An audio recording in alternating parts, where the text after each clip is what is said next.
أعوذ بالله من الشيطان الرجيم پناہ مانگتا ہوں میں اللہ کی شیطان مردود سے۔ بسم الله الرحمن الرحيم شروع اللہ کا نام لے کر جو بڑا مہربان نہایت رحم والا ہے۔ أعوذ بالله من الشيطان الرجيم بسم الله الرحمن الرحيم قل إن صلاتي ونسكي ومحياي ومماتي لله رب العالمين لا شريك له وبذلك أمرت وأنا أول المسلمين قل أغير الله أبغي ربا وهو رب كل شيء ولا تكسب كل نفس إلا عليها ولا تزر وازرة وزر أخرى ثم إلى ربكم مرجعكم فينبئكم بما كنتم فيه تختلفون وهو الذي جعلكم خلائف الأرض ورفع بعضكم فوق بعض درجات ليبلوكم فيما آتاكم إن ربك سريع العقاب وإنه لغفور رحيم قل ان صلاتی کہہ دیجئے بے شک میری نماز و نسکی اور میری قربانی و محیای و مماتی اور میری زندگی اور موت للہ سب اللہ کے لیے ہے رب العالمین جو پالنے والا ہے سارے جہانوں کا لا شریک لا اس کا کوئی شریک نہیں وبذالک امرت اور اسی بات کا مجھے حکم دیا گیا ہے وَأَنَا أَوَّلُ الْمُسْلِمِينَ اور میں ہوں سب سے پہلا فرما برداری کرنے والا۔ قل کہہ دیجئے غیر اللہ ابغی ربا کیا میں اللہ کے علاوہ کسی کو اپنا رب چاہوں وَهُوَ رَبُّ كُلِّ شَيْءٍ اور وہ رب ہے ہر شے کا وَلَا تَكْسِبُ كُلُّ نَفْسٍ اور نہیں کمائی کرتا کوئی بھی آدمی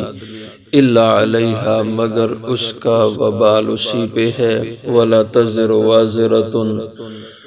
اور نہیں اٹھائے گا کوئی بوجھ اٹھانے والا وزر اخرى بوجھ کسی دوسرے کا ثم الی ربکم مرجعکم پھر تمہارے رب کی طرف تم سب کا لوٹ جانا ہے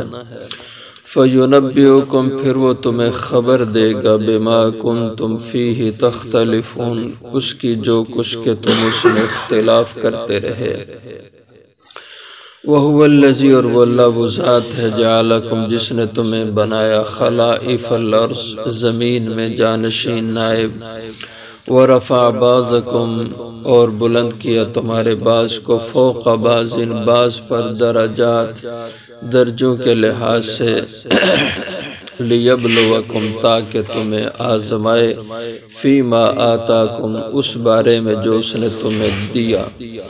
ان ربک سریع العقاب بے شک تیرا رب جلد حساب تیز حساب سریع العقاب جلد عذاب دینے والا ہے وَإِنَّهُ لَغَفُورٌ الرحیم اور بے شک وہ رب البتہ بخشنے والا بھی ہے مہربان ہے۔ صراط مستقیم کی تفصیل اور وضاحت پہلے بھی ہوئی اور اب مزید حضرت ابراہیم علیہ السلام نے جس صراط مستقیم کی دعوت دی جس پہ وہ خود چلے تو اس کی مزید وضاحت ہے قل ان صلاتی و نسکی و محیای و مماتی للہ رب العالمین کہ دین قیم صراط مستقیم وہ حضرت ابراہیم علیہ السلام کے طریقے کا نام ہے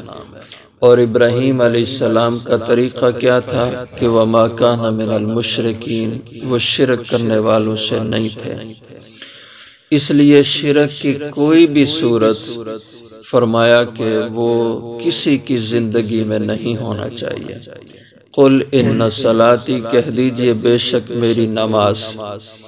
اور نماز کی جتنی کیفیات ہیں یہ سب کی سب اللہ کے لیے خاص ہیں۔ نماز کی ایک کیفیت ہے اللہ کے سامنے ہاتھ باندھ کے کھڑا ہونا، اللہ کے سامنے رکوع کی صورت میں جھکنا، اللہ کے سامنے سجدے کی صورت میں جھکنا، یہ نماز کی کیفیات اللہ کے لیے خاص ہیں۔ تو اب کسی کے سامنے ایسے کھڑے ہونا جیسے اللہ کے سامنے ہاتھ باندھ کے کھڑے ہوتے ہیں، یہ قیام کی کیفیت مخلوق کے لیے جائز نہیں ہے۔ ہاں کسی سے ملتا ہے آدمی تو مصافحہ کر کے دونوں ہاتھوں سے ملے۔ صحیح حدیث بخاری شریف میں ہے مصافحہ بالیدین کہ مصافحہ دو ہاتھوں سے ہوتا ہے۔ اور اسی طرح حضور صلی اللہ علیہ وسلم سے پوچھا گیا جب آدمی کسی سے ملے مصافحہ، آپ نے فرمایا ہاں ملے تو مصافحہ کرے دونوں ہاتھوں سے۔ پوچھا گیا معانقہ یعنی گلے ملنا، تو فرمایا ہاں جب کسی بھائی سے تمہاری ملاقات ہو تو معانقہ بھی کر سکتے ہو، یعنی جب جس آدمی سے کبھی کچھ عرصے بعد ملاقات ہو معانقہ کر لو۔ اور پوچھا گیا کسی کے آگے جھکنا، سلام میں مصافحہ میں جھکنا، تو حضور نے اس پہ فرمایا اللہ کسی کے آگے جھک نہیں تم سکتے۔ مثلا کسی کو آپ نے ہاتھوں میں ہاتھ دے کے سلام لیا، اس سے ملے، تو اب عام طور پہ بعض دفعہ لوگ ادب کے طور پہ ایسے سر جھکا کے ہاتھ بھی چومتے ہیں،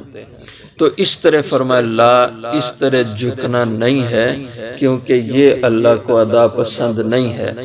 ہاں ایک آدمی بیٹھا ہوا ہے اور دوسرا ملنے والا مصافحہ کرنے والا کھڑا ہے، تو اب ظاہر ہے اس کو تو بیٹھنے والے کو مصافحہ کرتے ہوئے جھکنا ہوگا، یہ اس کے علاوہ، لیکن دونوں آدمی کھڑے ہیں، مصافحہ کرنے والا جس سے مصافحہ کر رہا ہے، اب جھک کے مصافحہ کرنا تو اس کی اجازت نہیں دی ہے۔ اور اسی طرح فرمایا کہ کسی کے آگے رکوع کی کیفیت، اب ظاہر ہے جو آپ ہاتھ مصافحہ کرتے ہوئے جھکیں گے تو رکوع کی کیفیت بنیں گے، اور اسی طرح کسی کے پاؤں میں پڑ جانا، اس کو پاؤں میں جا کے سجدہ کرنا یا اس کے پاؤں کو چومنا بطور ادب کے ہی کیوں نہ ہو تو یہ شرک ہے،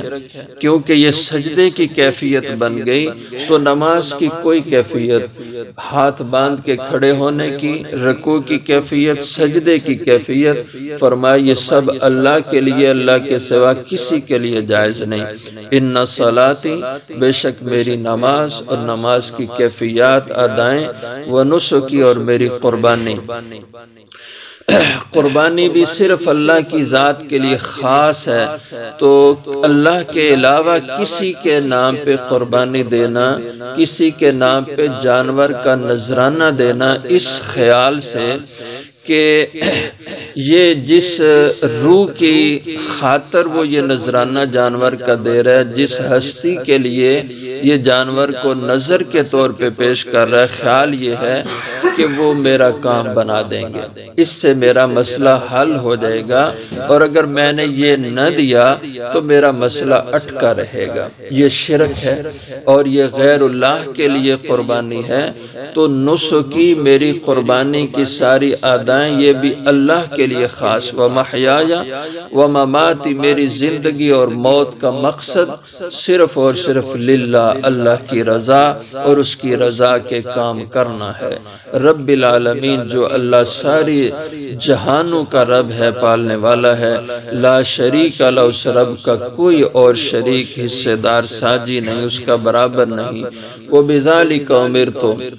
اور اسی بات اور اسی توحید کا مجھے حکم دیا گیا ہے، وانا اول المسلمین، اور میں سب سے پہلا ہوں جو اللہ کے اس حکم کی تابعداری کرنے والا۔ مسلمین، مسلم کی جمع، اور مسلم کہتے ہیں فرما برداری کرنے والے کو۔ تو مسلمان وہ ہوتا ہے جو اللہ کا فرما بردار ہو، جو اللہ کا باغی ہو، اس کو منافق کہتے ہیں قرآن کی اصطلاح میں۔ تو وانا اول المسلمین، اور میں ہوں سب سے پہلا فرما برداری کرنے والا۔ کیونکہ جو بھی اللہ کا حکم آتا ہے پیغمبر سب سے پہلے اس حکم کے مخاطب ہوتے ہیں، پھر پیغمبر کی وساطت سے پوری امت، تو اللہ کے حکم سب سے پہلے پیغمبر پورے کرتے ہیں، اس لیے فرمایا میں سب سے پہلا تابعدار مسلمان۔ قل غیر اللہ ابغی، مشرک کہتے تھے کہ آپ ہماری رعایت کرو ہم تمہاری رعایت کرتے ہیں، تم ہمارے خداؤں کو پوجو ہم تمہارے خدا کو پوجتے ہیں۔ تو اس کے بارے میں فرمایا کہ قل کہہ دیجیے غیر اللہ ابغی ربا، کیا میں اللہ کو چھوڑ کر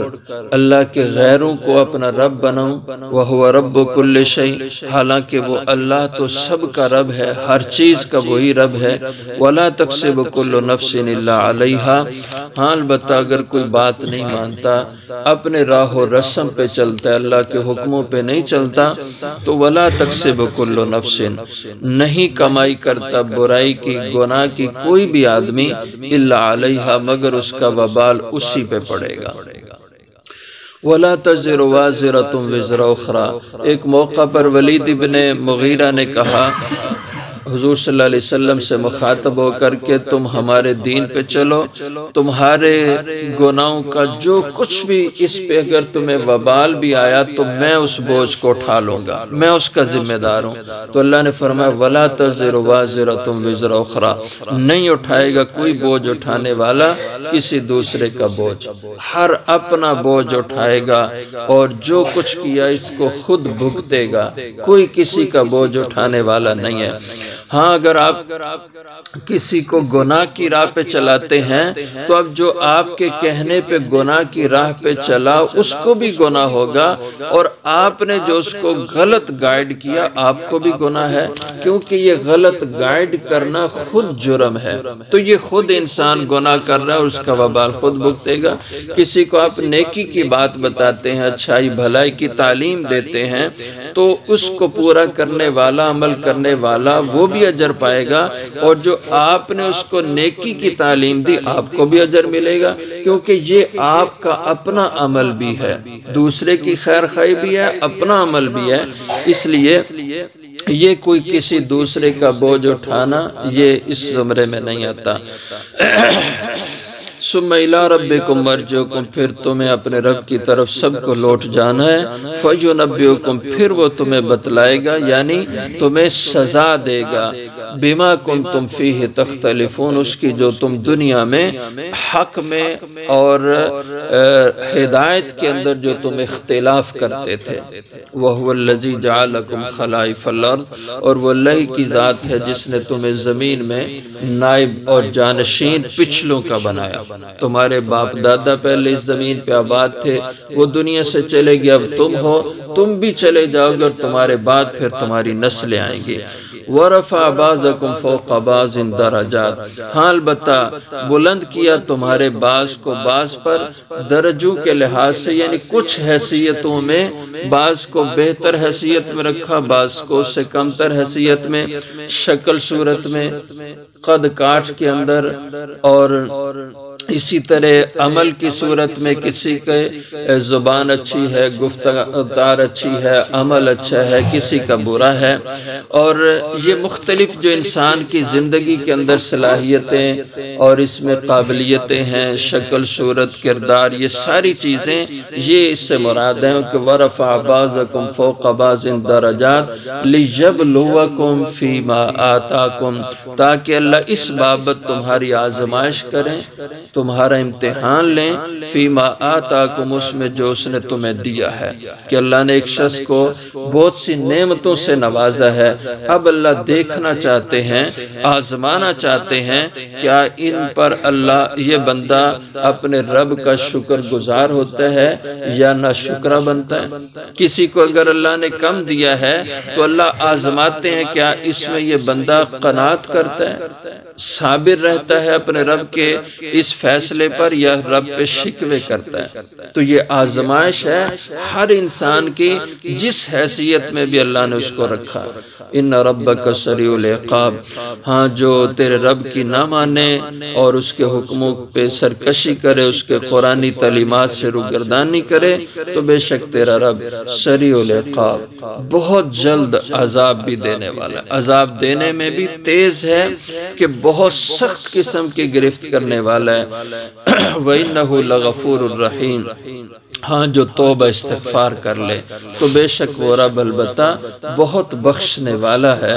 رحیم بہت مہربان بھی ہے۔